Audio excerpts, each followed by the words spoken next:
আসসালামু আলাইকুম রহমতুল্লাহি ওয়া বারাকাতুহু।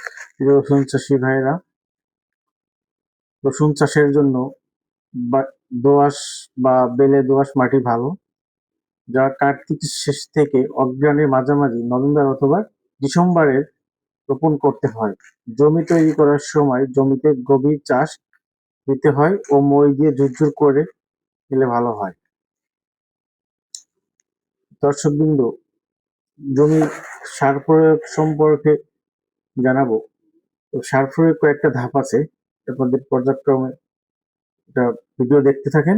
আমি এই ভিডিওতে আপনাদের জানাবো।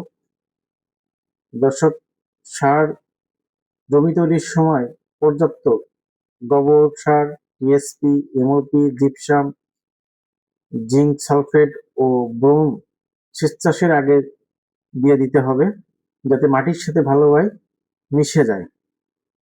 সার প্রয়োগের মাত্রা: সার 3 কিস্তিতে প্রয়োগ করতে হবে।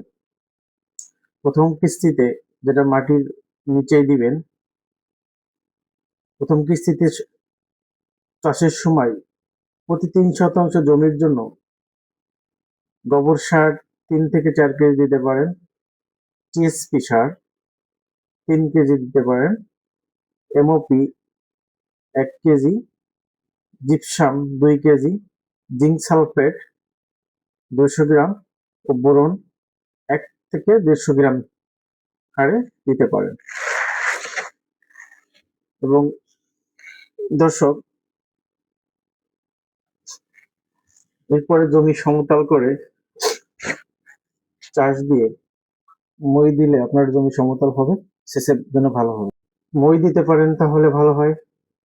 এরপর আপনারা যে ফিলি বলেন অথবা অনেকে অনেকভাবে বলে, ওইভাবে টেনে, যেটা লাগানো যে নাঙ্গল থাকে, বা অনেকের এক দেশে একটা বলতে পারে, আমাদের দিকে এটাকে পেজ বা রসুন লাগানো নাঙ্গল বলা হয়। দর্শকবিন্দু, রসুন লাগানোর সময় এক সারি থেকে আরেক সারি 4 ইঞ্চি দূরত্ব রাখবেন। রসুনের প্রতিটি কোয়া মাটির 1 ইঞ্চি গভীরে রোপণ করবেন। অগ্রভাগ অর্থাৎ আগার মাথা উপরে রাখবেন। জমিতে সেচ ও আগাছা দমন জরুরি। আপনার জমির আগাছা যেভাবে কুপিয়ে দিতে পারেন অথবা বিভিন্ন কীটনাশক দিয়ে মারতে পারেন, বা যে কোনো ভাবেই আপনার এটা নির্মূল করতে হবে, অর্থাৎ আপনার আগাছা দমন করতে হবে, জমিতে আগাছা মুক্ত রাখতে হবে। এটা যেভাবেই সুবিধা হয় সেভাবে করবেন। এবং দ্বিতীয় কিস্তি সার প্রয়োগ করবেন রোপণের 22 থেকে 25 দিন পরে। প্রতি 3% জমির জন্য 1 থেকে 1.5 কেজি ইউরিয়া, থিওবিট দেবেন 100 গ্রাম থেকে 150 গ্রাম ও হিউমিক স্টার দেবেন 200 গ্রাম। দর্শক,